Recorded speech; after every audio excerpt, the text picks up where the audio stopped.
அனைவருக்கும் வணக்கம். இன்றைக்கி நம்ம எதை பற்றி பார்க்க போகிறோம் அப்படின்னா, நிலையாமை அப்படின்றத பற்றி பார்க்க போகிறோம். நிலையானதும் நிலையில்லாததும் பற்றி பார்க்க போகிறோம். அதுக்கு முன்னாடி இப்போ நீலகேசி அப்படின்னு ஒரு நூல் ஒன்று இருக்குது.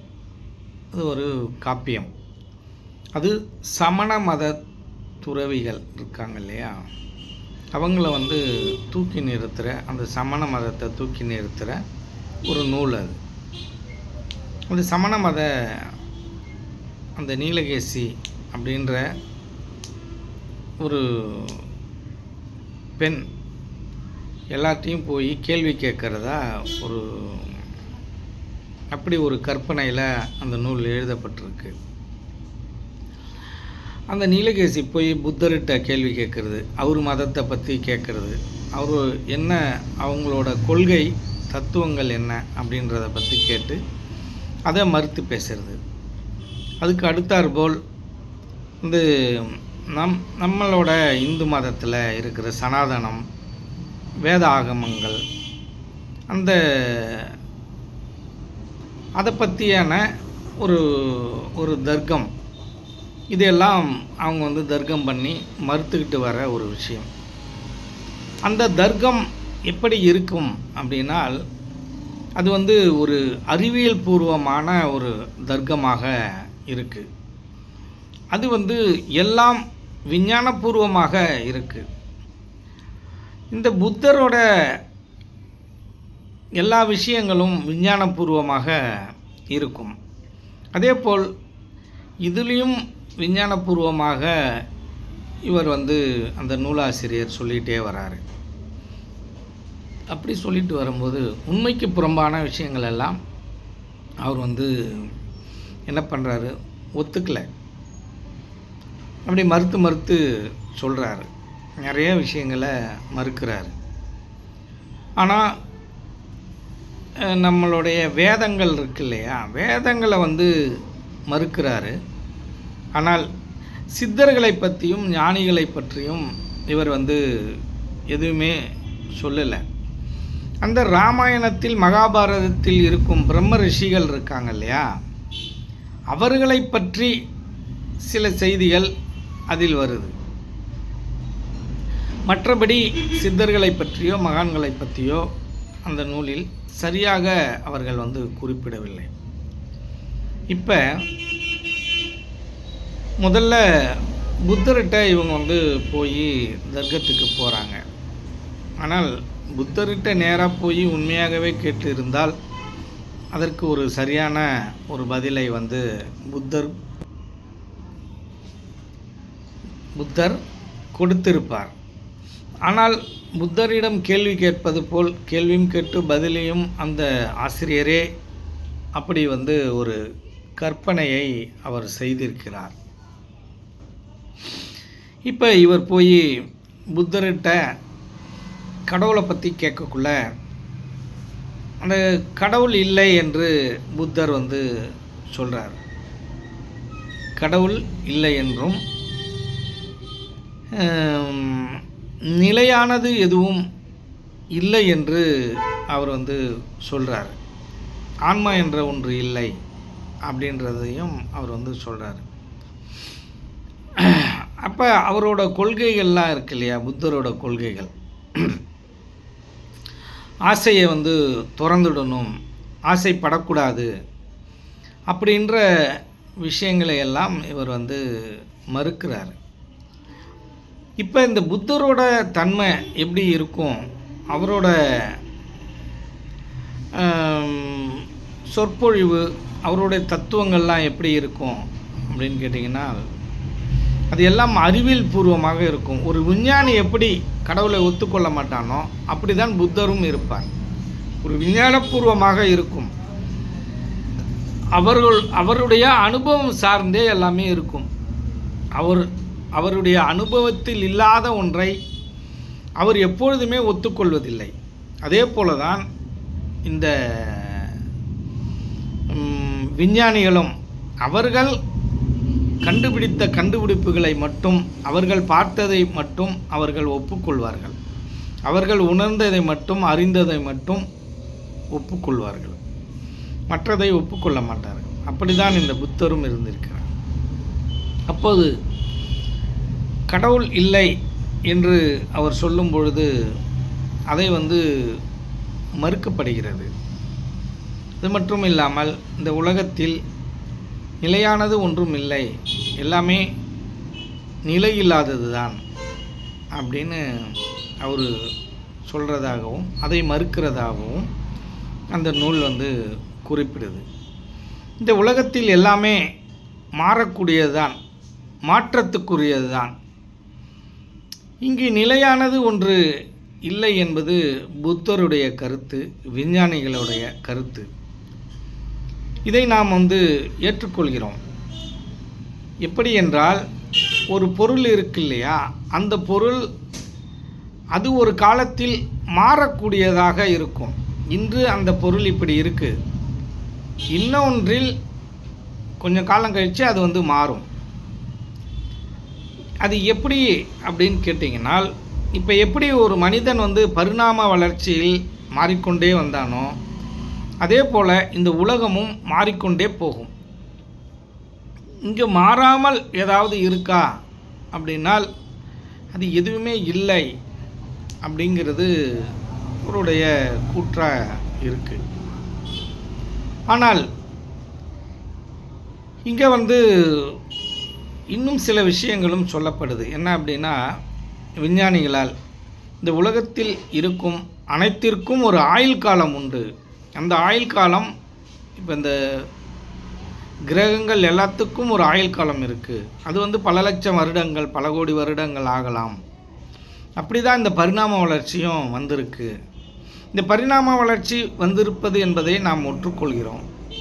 இந்த உலகம் மாறக்கூடியது தான் அப்படிங்கிறதையும் நம்ம ஒற்றுக்கொள்கிறோம். ஆனால் கடவுள் இல்லை என்பதை நாம் ஒத்துக்கொள்வதற்கு இங்கே சங்கடமாக இருக்குது. ஏன் கடவுள் இல்லை அப்படின்னு சொல்லக்குள்ள நம்ம ஒத்துக்கொள்ள அப்படின்னால், இப்போ இந்த உலகத்தில் ஆதாரம் இல்லாமல் ஏதாவது நடக்குமா அப்படின்னு கேட்டிங்கன்னா, ஆதாரம் இல்லாமல் இங்கே ஒன்றுமே இல்லை. இப்போ நம்ம எப்படி பரிணாம வளர்ச்சியில் நம்ம பிறந்திருக்கோம் அப்படிங்கிறது அறிவியல் பூர்வமாக நிரூபிக்கப்பட்டிருக்கிறது. அதுக்கெல்லாம் பல லட்சம் வருடம் ஆயிருக்கு. இந்த ஒரு செல் உயிரியாக மாறி அதுக்கப்புறம் அது பரிணாம வளர்ச்சி அடைந்து அதுக்கு அடுத்தாற்போல் 2 செல் உயிரியாக மாறி அப்படி பல பல பரிணாம வளர்ச்சிகள் கடைசி நிலையாக இந்த மனிதனுக்கு அப்புறம் என்ன நிலை மாறும் என்பது நமக்கு தெரியல. குரங்கிலிருந்து மனிதன் வந்திருக்கிறான் என்பது நமக்கு புரிகிறது. அதுக்கப்புறம் குரங்கினங்கள் மனிதர்களாக மாறவில்லையா என்றால் அங்கே ஒரு கேள்விக்குறியாக இருக்குது. அதற்கு அவர்கள் கூறும் பதில் எப்படி இருக்கிறது என்று நீங்கள் பார்த்தீர்களேயானால், இந்த குரங்கிலிருந்து மனித இனம் தோன்றுவதற்கு பல்லாயிரம் வருடங்கள் ஆயிருக்கிறது. அதே போல் மீண்டும் அந்த குரங்கிலிருந்து மனித தோற்றம் வருவதற்கு இன்னும் பல லட்சம் வருடங்கள் ஆகலாம் அப்படின்ற ஒரு பதிலை அவங்க சொல்கிற மாதிரி இருக்குது. அப்போ எப்படி இருந்தாலும் சரி, இந்த ஓரறிவு 2 அறிவு மிருகங்கள், மனிதன்கள், இப்படி இந்த உயிரினங்கள் இங்கே பெருத்தே இருக்குது. இங்கே இறைவன் இருப்பதற்கான ஆதாரங்கள் எதோட அடிப்படையில் நாம் புரிந்து கொள்ள முடிகிறது அப்படின்னு கேட்டிங்கன்னா, இந்த ஒழுக்கம் என்று ஒன்று இருக்குது, ஒழுக்கமின்மை ஒன்று இருக்குது. இப்போ இந்த ஒழுக்கம் என்பது எது அப்படின்னு கேட்டிங்கனால், ஒரு மனிதன் மற்ற உயிரினங்களுக்கு, எந்த உயிரினங்களாக இருந்தாலும் தீங்கு செய்யாமல், எந்த உயிரினங்களுடைய மனிதர்களுடைய மனம் புண்படும்படி அல்லாமல், எந்த ஒரு உயிர்கொலையும் செய்யாமல், இந்த மனித உயிரினம் உண்மையை பேசி நயவஞ்சகம் செய்யாமல் சூழ்ச்சி செய்யாமல் வாழ்கிறதோ அதை ஒழுக்க நெறி என்று நாம் சொல்வோம். அந்த ஒழுக்க நெறிக்கு மறுபெயர் அப்படிங்கிறது உண்மை அப்படின்னு சொல்லுவோம். அந்த உண்மைதான் இந்த உலகத்தில் அடிப்படை ஆதாரமாக உள்ளது. அந்த உண்மைக்கு மறுபெயர் என்னவென்று கேட்டீர்களேயானால் அதற்கு பெயர்தான் கடவுள். அப்படி வைத்து கொள்ளுங்கள். இந்த உண்மைக்கு மறுபெயர் என்னன்னா அதான் கடவுள். அப்போ அந்த கடவுளுக்கு இன்னொரு பெயர் ஏதாவது சொல்லுங்க அப்படின்னால் அதுதான் இயற்கையோட நியதி. இந்த பூமி இந்த கிரகங்கள் எல்லாம் அந்த நியதிகளுக்கு உட்பட்டே சுற்றி வருகின்றன. அதற்கென்று ஒரு நியதி இருக்கு இல்லையா? அந்த நியதிகளுக்கு உட்பட்டே அது என்ன பண்ணுது, சுற்றி வருது. ஒரு நீள்வட்ட பாதையில் தன்னைத்தானே சுற்றி வருகிறது. இப்படி அது சுற்றி வருகிறது இல்லையா? அது அந்த நீள்வட்ட பாதையில் ஒழுங்காக சுற்றுவதற்கு ஒழுங்கினம் என்று பெயர். அதோட பாதையை விட்டு மாறி போய் சுற்றிச்சுன்னா நம்மளால் உயிர் வாழ முடியுமா அப்படின்னா வாழ முடியாது. அது ஒழுங்கினம் அல்ல, அது ஒழுங்கற்ற தன்மை. இப்படி தான் இந்த ஒழுக்கமும் இருக்குது. நாம் இந்த இயற்கையின் நியதிபடி வாழ்வதை தான் ஒழுக்கம் என்று சொல்கிறோம். அப்போ அந்த ஒழுக்கத்திற்கு மறுபெயர் கடவுள், கடவுளுக்கு மறுபெயர் இயற்கை நியதி. அந்த பேராற்றல் அருட்பெருஞ்சோதி நீங்கள் எப்படி வேணுமோ வச்சுக்கலாம். அப்போ இப்படி தான் இந்த உலகம், இந்த கடவுள் தன்மை இருக்கிறது. இதை புத்தர் மறுக்கிறார். இல்லை என்று அவர் மறுக்கிறார். அதுக்கப்புறம் இந்த ஆசை என்ற ஒன்றை அவர் துன்பத்திற்கு காரணம் ஆசையே அப்படின்னு அவர் சொல்லும்பொழுது அந்த நூல் மறுக்கிறது. என்ன மறுக்கிறது அப்படின்னா சாதாரண மனிதன் போல அது மறுக்குது. ஆனால் இந்த நூல் ஆசிரியர் இந்த தகவல் எல்லாம் சாதாரண மனிதனுக்கு உரியதா இல்லை மகான்களுக்கு உரியதா, யோக மார்க்கத்தில் ஈடுபடுபவர்களுக்கு உரியதா? இப்படி 2 விதமான மனிதர்கள் இருக்காங்க இல்லையா? யோக மார்க்கத்தில் ஈடுபடும் மனிதர்கள், யோகம் அல்லாது இந்த உலக வழக்கங்களில் வாழ்ந்து கொண்டிருக்கும் மனிதர்கள். அவங்களுக்கு ஒரு தர்மம் இருக்குது, இந்த யோகத்திற்கு சில தர்மம் இருக்குது. இதிலேருந்து அதை சார்ந்து வாழலாம். ஆனால் முழுமையாக நம்ம மாறி வாழ முடியாது. அவர்கள் எப்படி வேணுமோ இருக்கலாம். ஆனால் யோகத்தில் ஈடுபடுபவர்களுக்கு என்றது அந்த நீள்வட்டை பாதை மாதிரி தான். அதில் நேர்கோடாக சரியாக சுற்றி வர வேண்டும். இல்லை என்றால் இந்த யோக மார்க்கத்தில் நம்ம வெற்றி பெற முடியாது. ஆகவே இந்த நூல் என்ன சொல்லுதுன்னா, ஆசை இல்லாமல் மனிதன் வாழ இயலாது அப்படின்னு சொல்லுது. இந்த நூல் சொல்வது உண்மையாக இருக்கிறதா அப்படின்னு பார்த்தீங்கன்னா உண்மையாக இருக்கிறது. ஒரு மனிதன் ஆசை இல்லாமல் வாழ முடியாது. ஏனென்றால் நீங்கள் எதா இருந்தாலும் நீங்கள் ஆசையோடு தான் எதா இருந்தாலும் செய்ய முடியும். ஒரு காரியம் திட்டமிடுவதென்றால் அந்த திட்டத்திற்கு முன்னாடி ஆசையின் ஒன்று பட்டாதான் நீங்கள் அதை திட்டமிட முடியும். ஆசைப்படாமல் எதுவுமே பண்ண முடியாது. ஒரு பெண் பார்க்க போகிறோம், இல்லை ஒரு பெண்ணை பிடிச்சிருக்கு, ஆசைப்பட்டு தான் நம்ம என்ன பண்ணுறோம், கல்யாணம் பண்ணுறோம். சில பேர் ஆசைப்படாமலேயும் நிர்பந்தத்தின் பேரில் கல்யாணம் பண்ணுவது உண்டு. அந்த குறை அந்த உயிருக்கு கடைசி வரையில் இருந்து கொண்டே இருக்கும். அவர்கள் நிர்பந்தத்தின் மூலமாக பணம் அதிகமாக கொடுத்ததின் பேரிலையும் நகை அதிகமாக போட்டதின் பேரையும் அவர்களுடைய பெற்றோர்கள் நிர்பந்தத்தின் பேரிலையும் பிடிக்காத திருமணங்கள்லாம் நடப்பது உண்டு. ஆனால் ஆசை என்பது ஒன்று இருந்து கொண்டே இருக்கும் இந்த மனித இனத்திற்கு. அப்படி என்றால் எது நீங்கள் செஞ்சாலும் ஆசைப்படாமல் செய்ய முடியாது. அப்போ புத்தரோட கண்ணோட்டம் என்ன அப்படின்னு கேட்டிங்கனால், இந்த துன்பத்திற்கு காரணம் ஆசையே. நீங்கள் துன்பம் வேணாம் அப்படின்னு நினைக்கிறீங்கன்னா ஆசைப்படாதீங்க. அந்த துன்பத்திற்கு காரணம் ஆசைதான் அப்படின்னு அவர் சொல்கிறார். இப்போ இந்த 2 பேர் சொல்கிறதையும் நம்ம ஏற்றுக்கணுமா அப்படின்னா ஆமாம், 2 பேர் சொல்கிறதையும் புத்தர் சொல்கிறதையும் ஏற்றுக்கணும். நீங்கள் துன்பப்படாமல் இருக்கணும்னா நீங்கள் ஆசைப்படாமல் இருக்கணும். ஆசை என்பதில் நம்ம ஏற்கனவே பதிவிட்டிருக்கோம். ஆசை என்பது என்ன? ஆசைன்றது பேராசையாக இருக்குது, ஆசையாகவும் இருக்குது, தேவையாகவும் இருக்குது. இப்போ தேவை என்பதை நாம் யாருமே மறுக்க முடியாது. எல்லா உயிரினங்களுக்கும் தேவை ஒன்று இருக்குது. ஆனால் மனித இனத்துக்கு மட்டும்தான் ஆசை என்று ஒன்று இருக்குது, பேராசை ஒன்று என்று இருக்குது. அவைகளெல்லாம் தேவைக்கு மீறி எதையும் செய்வதில்லை, எறும்பை தவிர.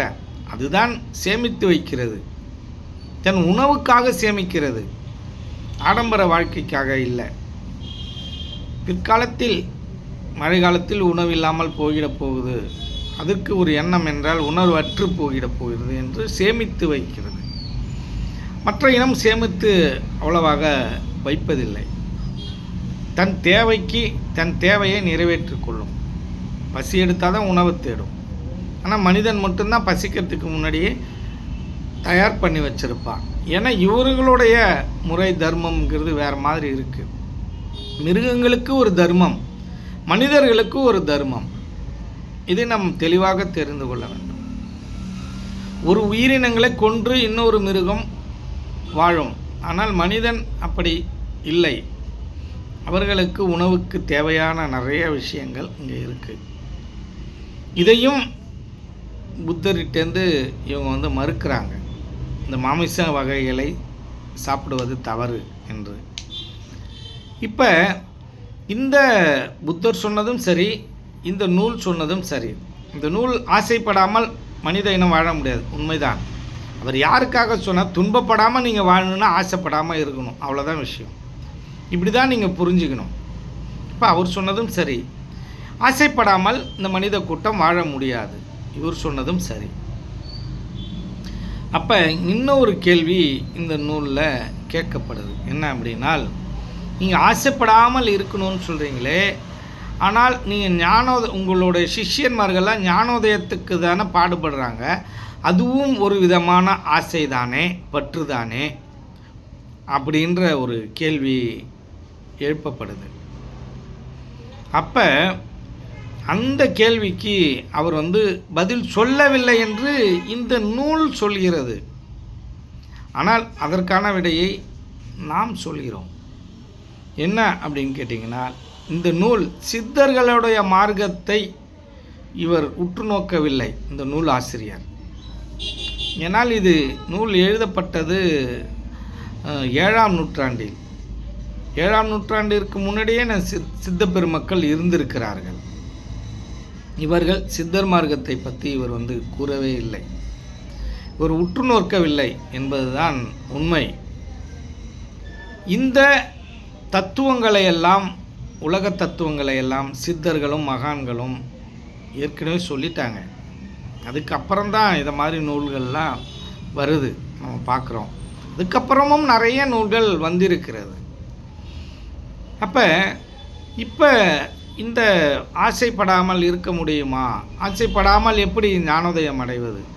ஆனால் அந்த ரூலே எப்படி இருக்குது, அந்த இயற்கையோட நியதி எப்படி இருக்குது அப்படின்னு கேட்டிங்கனால், நீங்கள் ஆசையே படக்கூடாது.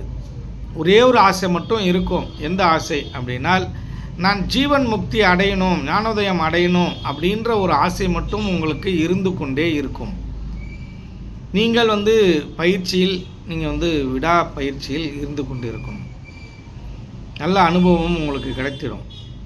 ஆனால் எனக்கு ஞானோதயம் கிடைக்க வேண்டும் என்ற ஒரு பற்று இருக்கு இல்லையா, ஒரு ஆசை இருக்கு இல்லையா, அதுவும் அற்று போனால்தான் அந்த பிறவா நிலையை நீங்கள் அடைய முடியும், இறைவனை அடைய முடியும்.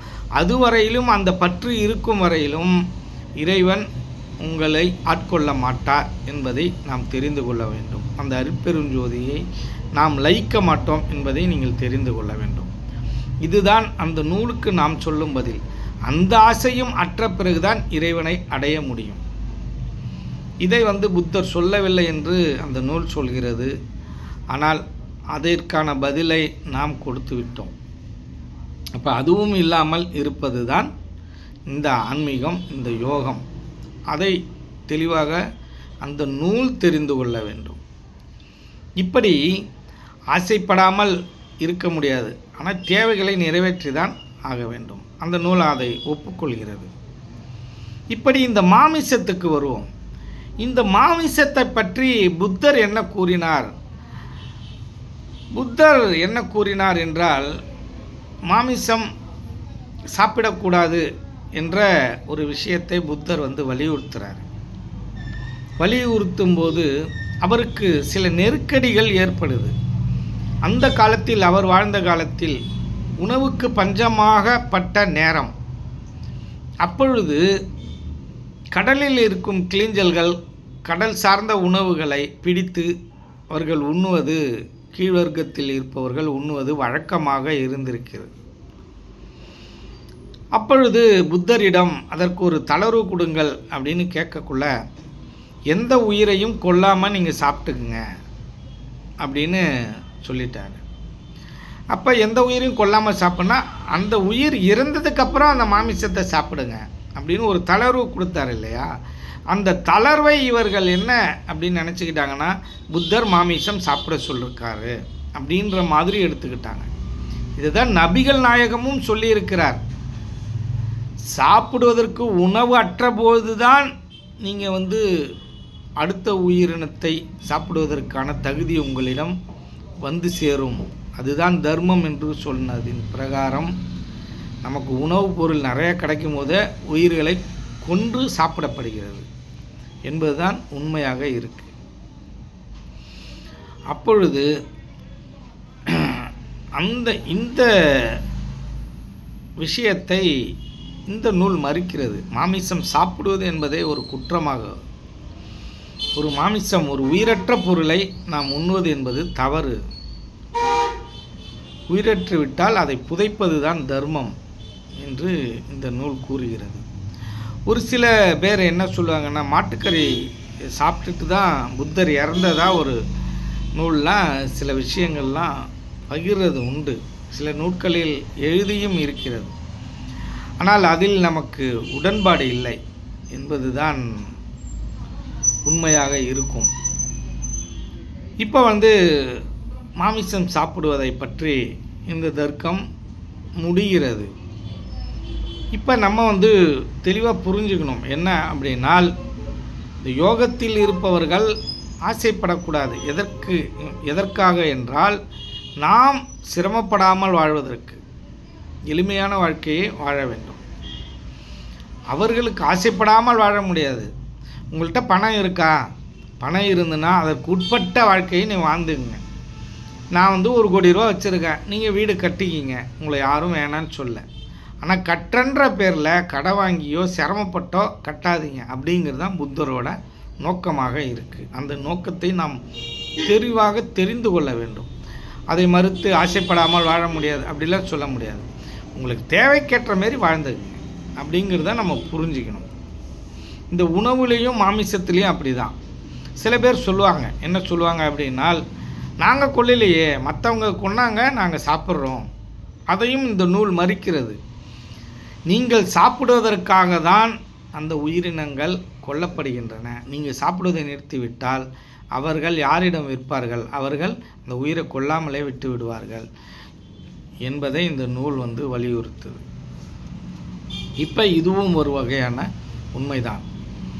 நாம் எப்பொழுதுமே என்ன பண்ணுவோம் அப்படின்னு கேட்டிங்கன்னால், அறிவியல் பூர்வமான விஷயங்களையும் ஏற்றுக்கொள்கிறோம், இந்த தத்துவார்த்த விஷயங்களையும் ஏற்றுக்கொள்கிறோம். இப்போ இந்த நீலகேசி சொல்லும் இந்த நல்ல விஷயங்களையும் ஏற்றுக்கொள்கிறோம். அதில் தவறாக எதாவது இருந்தால் அதை மறுக்கிறோம். புத்தர் சொன்ன விஷயங்களையும் ஏற்றுக்கொள்கிறோம். அவர் ஏதாவது தவறாக சொல்லியிருந்தால் அதையும் மறுக்கிறோம். இப்போ சித்தர்களே ஏதோ ஒன்று சொல்லியிருக்காங்கன்னு வச்சுங்க, அது நமக்கு வாழ்க்கைக்கு உதவலை, ஒவ்வாத விஷயமா இருக்குது நம்ம அனுபவத்துக்கு அப்படின்னால் அதை மறுக்கணுமா அப்படின்னு கேட்டிங்கன்னா மறுக்க தான் ஆகணும். ஆனால் அப்படிப்பட்ட விஷயங்களை அவர்கள் சொல்லவில்லை என்பது தான் உண்மையாக இருக்குது. அவர்கள் உண்மைக்கு புறம்பான விஷயங்களை சித்தர்கள் ஒருபோதும் சொல்லவில்லை என்பதை நாம் தெளிவாக தெரிந்து கொள்ள வேண்டும். அதில் நீங்கள் மருத்துவத்திற்கு போகக்கூடாது. ஞானத்திற்கு வந்துவிட வேண்டும், யோகத்திற்கு வந்துவிட வேண்டும். மருத்துவத்திற்கு என்று அதுக்கு ஒரு தனி தர்மம் இருக்கிறது, அதுக்குள்ளே நம்ம போகக்கூடாது. மருத்துவம் வேறு. நம்ம மருத்துவம்லாம் பின்னாடி பார்ப்போம், மருத்துவம் சார்ந்த விஷயங்கள்லாம் பின்னாடி பார்க்கலாம். அப்போ இப்படி தான் ஆசையை பற்றி புத்தர் கூறியிருக்கிறார். அதுக்கு அடுத்தாற்போல் புத்தரோட அந்த விஷயத்தை விட்டுட்டு இவர்கள் நம்மளுடைய இந்த வேதங்களுக்கு இந்த நூல் வேதத்தை பற்றி சில விஷயங்கள் சொல்லுது. என்ன சொல்லுது அப்படின்னா, இந்த வேதத்தில் இருக்கும் குற்றங்களை பற்றி அது கூறுது. என்ன கூறுது அப்படின்னா, இந்த வேதத்தை யார் இங்கே இயற்றினார்கள், இந்த வேதம் இருக்கு இல்லையா, இந்த வேதம்லாம் எப்படி உருவாச்சு அப்படின்னால் தானாக உருவானது, இறைவனால் உருவாக்கப்பட்டது அப்படின்னு சொல்கிறாங்க. அப்போ இறைவன் என்பவர் யார் அப்படின்னு கேட்டால் அவர் இயக்கம் இல்லாதவர் அப்படின்னு வேதம் சொல்லுது. அப்போ இறைவன் என்பவர் இயக்கம் இல்லாதவராக இருக்கும் பொழுது எப்படி நூல்களை எழுத முடியும் அப்படின்ற ஒரு கேள்வியை அந்த நூல் வைக்குது. அப்போ அந்த நூல் எப்படி எழுதியிருக்க முடியும் என்றால் மனிதர்களாலே எழுதியிருக்க முடியும். ஏனென்றால் அதற்கு ஓலைச்சுவடியில் எழுதியிருக்கும், அந்த ஓலைச்சுவடியை தயார் செய்திருக்க வேண்டும், ஆணியால் எழுதியிருக்க வேண்டும். அதற்கான ஓலைச்சுவடியிலேருந்து தான் எடுத்து இவங்க எழுதியிருப்பாங்க. அந்த காகிதத்துக்கு நவீனத்துவம் வந்தவனா மாறி இருக்கும். இது யாரும் எழுதாமல் எழுத முடியாது அப்படின்ற விஷயத்தை அந்த நூல் சொல்லுது. இதை தான் நாமும் சொல்கிறோம். என்ன அப்படின்னு கேட்டிங்கன்னா, இறைவனை பற்றி இறைவனே புகழ்ந்து பாட மாட்டார். இந்த மாணிக்கவாசகருக்கு அடியெடுத்து இறைவன் கொடுத்தார் அப்படின்னு ஒரு செய்தி இருக்குது. அப்போ இறைவன் எப்படி வந்தார், உருவமாக வந்தாரா, அருவமாக வந்தாரா, எப்படி வந்தார் அப்படின்னா அதற்கு ஒரு சரியான பதில் இல்லை. இப்போ உருவமாக இருந்தால் சித்தர்களும் மகான்களும் சொல்லிட்டாங்க, கடவுளுக்கு உருவம் இல்லை அப்படின்னு சொல்லிட்டாங்க. அப்போ கடவுளுக்கு உருவம் இல்லைன்னா அவர் எப்படி எழுதியிருக்க முடியும்? எழுதியிருக்க முடியாது. இதை தான் இந்த நூலும் சொல்கிறது. நாம் எழுப்பிய கேள்வியை தான் இந்த நூலும் எழுப்பியிருக்கிறது. அப்படி என்றால் இறைவனால் அது எழுதப்படவில்லை என்று தெரிகிறது. அதை யாரோ ஒருவர் எழுதியிருக்கிறார். இல்லை இறைவன் அடியெடுத்து கொடுத்து இறைவன் சொல்ல சொல்ல இவர்கள் எழுதினார்கள்னா அப்படியெல்லாம் இறைவன் சொல்ல மாட்டார். எதா இருந்தாலும் உங்களுடைய ஆழ் மனதிலிருந்து தானாக எழும்பியிருக்கணும். அதை தான் நீங்கள் ஓதாமல் உணர்ந்தது அப்படின்னு சொல்கிறது, ஓதாமல் உணர்ந்தவர் அப்படின்னு சொல்கிறது. அப்போ உங்களுக்குள்ளாரே தான் வந்திருக்கும். அந்த உங்களுக்குள்ளாரே வந்திருந்தால் அதுக்கு ஒரு நபர் வேணும் இல்லையா? அந்த நபர் இல்லாமல் இங்கே எழுதியிருக்க முடியாது என்பதை நாமும் சொல்கிறோம், அந்த நூலும் சொல்லுது. அப்போ கடவுளுங்கிறது அங்கே நீங்கள் சொல்கிற மாதிரி இல்லை அப்படிங்கிறத இந்த நூல் மறுக்குது. இப்போ நீங்கள் சொல்கிற கடவுள்னு சொல்கிறவர் பல கடவுள்களாக இருக்கிறார்களே, இந்த கடவுளை யார் கடவுள் என்று ஏற்றுக்கொள்வது?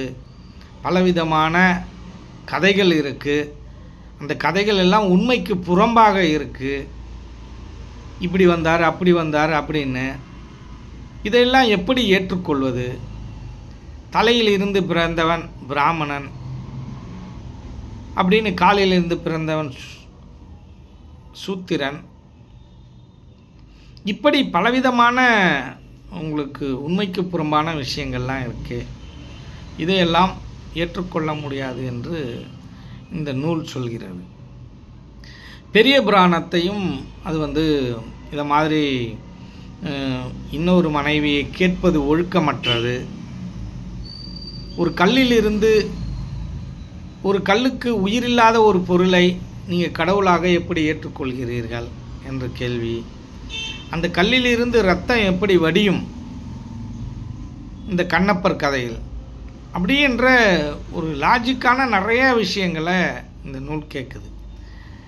அதே விஷயத்தை தான் நம்மளும் கேட்டிருக்கோம், அதை ஏற்கனவே நம்ம பதிவிட்டிருக்கோம். உங்களுக்கு ஏற்கனவே இதை சார்ந்த நிறைய விஷயங்களை நம்ம வந்து ஏற்கனவே பதிவிட்டிருக்கோம். அப்படி கேட்கும் பொழுது சரியான பதில் இல்லை. பதில் இல்லாமல் மீண்டும் நாங்கள் இந்த வேதங்களை ஆய்வு செய்கிறோம் என்று அந்த நூலில் குறிப்பிடப்படுகிறது. ஆனால் அப்படியெல்லாம் அந்த நூல் ஆசிரியர் சொல்லியிருக்கிறார். அதை போல் அப்புறம் இவங்க இந்த நூல் அப்புறம் நிறைய விஷயங்களை இந்த சனாதன தர்மம், இந்த இந்து மதத்தில் இருக்கக்கூடிய மூட நம்பிக்கைகள்லாம் இருக்கு இல்லையா, இந்த உயிர் பலியிடுதல், அதையெல்லாம் பற்றி இந்த நூல் வந்து இதெல்லாம் வந்து சரியில்லாத ஒரு தன்மை, அதை வந்து நீங்கள் வந்து பலியிடுவது, பலியிட்டு இறைவனுக்கு படைப்பது என்பது எல்லாம் வந்து இறைவன் என்பவர் அவர் உண்ணமாட்டார் அப்படிங்கிற விஷயத்தெல்லாம் இந்த நூல் வந்து சொல்லுது. அப்போ உங்களுக்காக நீங்கள் வந்து சாப்பிடுவதற்காக இதெல்லாம் செஞ்சுட்டு இறைவன் மீது பழி சொல்வது என்பது சரியாகாது. இப்போ இந்த விஷயத்தையும் அது வந்து சொல்லுது. என்ன சொல்லுது அப்படின்னா, இறைவன் எல்லா செயல்களையும் அது இயங்காமல் எப்படி செய்ய முடியும் அப்படின்ற ஒரு கேள்வியும் வைக்கிது. அப்போ தான் இந்த வேத ஆகமங்கள் எல்லாம் அவன் செயல் அப்படின்னு சொல்கிற இந்த முட்டாள் கூட்டம் ஒன்று இருக்குது. எல்லாம் அவன் செயல், எதை கேட்டாலும் எல்லாம் அவன் செயல். அப்போ இங்கே ஒரு கேள்வி வரும், கொலை, கொள்ளை, கற்பழிப்பு இதுவும் அவன் செயலா அப்படின்னா அங்கே ஒரு கேள்விக்குறி வந்துடுது. எல்லாம் அவன் செயல் அப்படின்னா இதுவும் அவர் செயலா? இல்லை. அப்போ இதற்கான பதில் நம்ம வந்து எல்லாம் அவன் செயல் அப்படின்ற அந்த காணொலியில் போட்டிருக்கோம். அதை நீங்கள் போய் பாருங்கள், அதில் தெளிவாக நான் சொல்லியிருப்பேன் அதற்கான பதிலை. அப்போ எல்லாம் அவன் செயல் கிடையாது, நம்ம செஞ்சுட்டு அவர் மேலே பழி போடுறது, அதை சார்ந்து நான் பதிவிட்டிருக்கேன். அதில் ரொம்ப தெளிவாக இருக்கும். அதை நீங்கள் வந்து உங்களுக்கு அது தேவையாக இருந்தால் அதில் வந்து நீங்கள் பார்த்துக்குங்க. அப்போ இதை மாதிரி இந்த கேள்விகள் எல்லாம் இந்த நூல் வந்து இந்த வேதாகமங்களில் வேதங்களை பற்றி கேட்கப்படுகிறது. அப்போ இது எல்லாம் ஒத்துக்க முடியாத ஒரு விஷயங்களாக இருக்குது. ஆனால் இந்த நூலுக்கு நம்ம ஒரு விஷயத்தை சொல்கிறோம். என்ன அப்படின்னா, நீலகேசின்ற இந்த நூலுக்கு இவைகள் எல்லாம் இங்கே இருக்கிற கோவில்களும் சரி, இங்கே இருக்கிற சிலைகளும் சரி, இங்கே இருக்கிற கடவுள்களும் சரி, இவைகள் எல்லாம் ஒரு தத்துவங்களாக போதிக்கப்பட்டிருக்கின்றன. அந்த தத்துவங்களாக நீங்கள் எடுத்துக்கொள்ளாமல் அவைகளெல்லாம் நீங்கள் கடவுளாக பாவிக்கும் பொழுது தான் இதை மாதிரி யாரோ ஒருத்தவர் கேட்கறதுக்கு நம்ம ஒரு நிர்பந்தமான ஒரு சூழ்நிலையில், நம்ம பதில் சொல்ல முடியாத ஒரு சூழ்நிலையில் இருக்கிறோம் என்பதை நாம் தெளிவாக தெரிந்து கொள்ள வேண்டும். ஆனால் சித்தர்கள் மார்க்கத்தில் இந்த நூல் என்ன கேட்குதோ இதற்கான எல்லா பதிலுமே ஏற்கனவே கேள்வி கேட்டு அவங்க பதிலும் சொல்லியிருக்காங்க. இவைகள் எல்லாம் தத்துவங்கள். அப்போ சுக்கிலமணியை தான் சுப்பிரமணியன் சொல்கிறோம். இந்த மூலாதாரம் அப்படின்ற அந்த இடத்த தான் நம்ம என்ன சொல்கிறோம், மூல கணபதின்னு சொல்கிறோம். ரெண்டுத்துக்கும் மூலம் வரும். அப்போ அந்த சக்தியை தான் என்ன சொல்கிறோம், நமக்குள்ளார இருக்கிற சக்தின்னு சொல்கிறோம். அது பூர்வ மத்தியத்தில் இருக்குது. அப்போ இந்த சக்திக்கும் இந்த சுக்கிலமணிக்கும் நெருங்கிய தொடர்பு இருக்குது. அதனால தான் பார்வதிக்கு செல்லப்பிள்ளை முருகன் அப்படின்னு சொல்கிறோம். இப்போ வந்து முதல் கடவுள் இந்த விநாயகர் அப்படின்னு சொல்கிறதுக்கு காரணம் மூலாதாரம். அவர் தான் நமக்கு அனுமதிக்கணும், மேலே நம்ம வந்து முக்தி அடையிறதுக்கு அவர் தான் அந்த வழியை வந்து நமக்கு உள்ளார வந்து அனுமதிக்கணும். அதனால அவர் தான் மூலமாக நம்ம வச்சுருக்கோம். அப்படின்ற நிறைய தத்துவங்கள் நிறைந்தது. இந்த உயிர் இருக்கு இல்லையா, இந்த ஜீவன் இருக்கு இல்லையா, ஜீவன்லேருந்து வெளிவந்தது தான் எது அப்படின்னு கேட்டால் இந்த விஷ்ணுவாகப்பட்ட மனம். இந்த மனம் திரும்பவும் போய் ஜீவனில் லயிச்சிருச்சு அப்படின்னா அங்கே இருக்க ஒரே பொருள் அந்த ஜீவன்ற சிவன்ற சிவம்ன்ற தன்மை, அந்த ஒரு பொருள் தான் இருக்கும். அப்போ இவைகள் எல்லாம் தத்துவங்களாக இருக்கின்றன என்பதை இந்த நீலகேசி இந்த நூலுக்கு நம்ம கொடுக்கும் பதில். இங்கே இருக்கும் வேதாகமங்கள் மற்ற நூல்கள் வேண்டுமானால் இங்கே சில சர்ச்சைகள் இருக்கலாம். பெரிய புராணத்தில் பல சர்ச்சைகள் இருக்கலாம். ஆனால் எங்களுடைய நூலாகிய தாய் நூல் இருக்கு இல்லையா, இந்த சித்தர்களுடைய நூல், இவைகள் எல்லாம் உண்மைகளை மட்டுமே போதிக்கின்றன. போலித்தனமான விஷயங்களையும் நீங்கள் கேள்வி கேட்கும் அளவிற்கும் இந்த நூல்கள் இல்லை என்பதை இந்த நீலகேசி நூல் புரிந்து கொள்ள வேண்டும், அந்த ஆசிரியர் புரிந்து கொள்ள வேண்டும். ஆனால் அவர் 1300-400 வருடங்களுக்கு முன்னாடி எழுதிய நூல் இருந்தாலும் இதற்கான பதிலை அப்போவே நம்ம சித்தர்கள் சொல்லியிருக்காங்க, கேட்டிருக்காங்க. சர்ச்சையான இதெல்லாம் தேவையில்லாதது அப்படின்னு சொல்லி அவங்களே கேட்டிருக்காங்க, சொல்லியிருக்காங்க.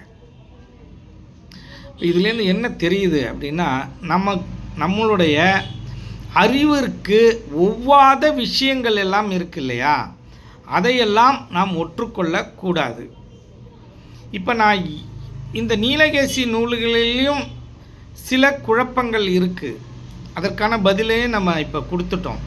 அப்போ புத்தர் நூலையும் நம்ம எடுத்துக்கிறோம், அதில் இருக்கிற நல்ல விஷயங்களையும் எடுத்துக்கிறோம். நமக்கு தேவையில்லாத விஷயங்கள் இருக்குன்னா அதை ஒதுக்கிடுறோம்.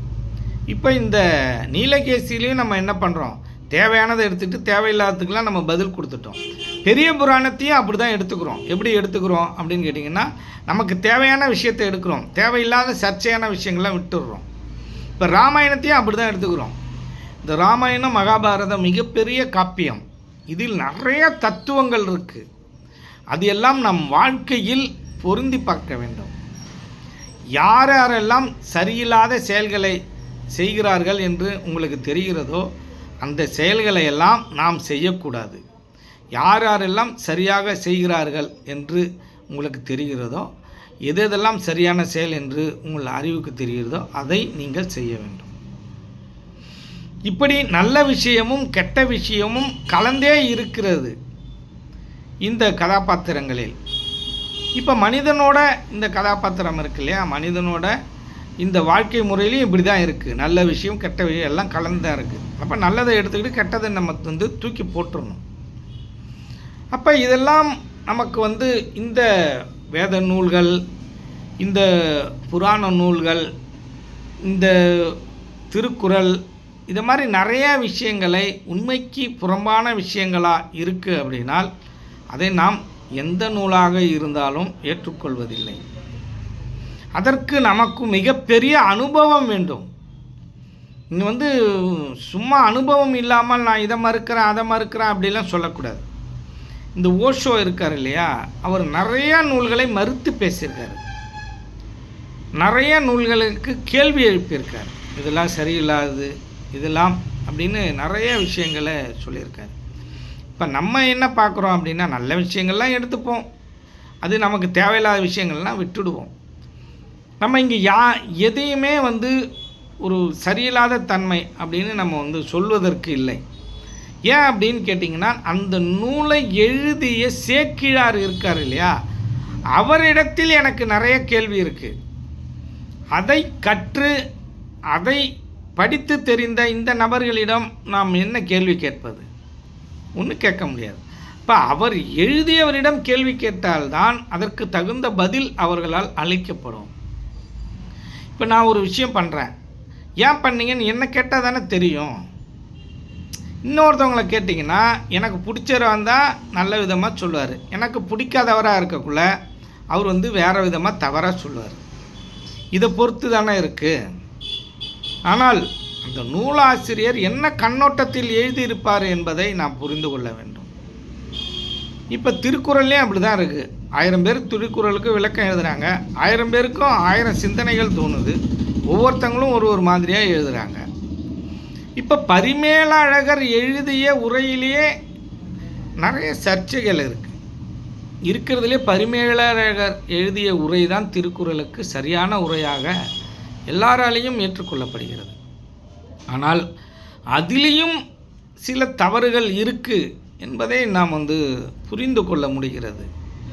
ஏனென்றால் ஞான மார்க்கத்தில் மிகுந்த ஆழ்ந்து போய் பார்க்க வேண்டிய விஷயங்கள் இருக்குது.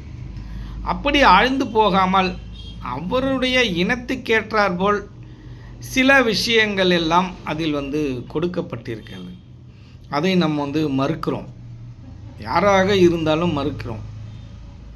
எதன் வாயிலாக மறுக்கிறோம் அப்படின்னா, நம்மளுடைய அனுபவங்கள் வாயிலாக, சித்தர்கள் சொல்லிக் கொடுத்த கருத்தின் வாயிலாக, சித்தர்கள் எழுதி வைத்த அந்த நூல்களில் இருக்கும் அந்த பாடல்களின் அர்த்தங்களின் வாயிலாக, நாம் மேற்கொள்ளும் யோகத்தின் வாயிலாக இதையெல்லாம் மறுக்கிறோம்.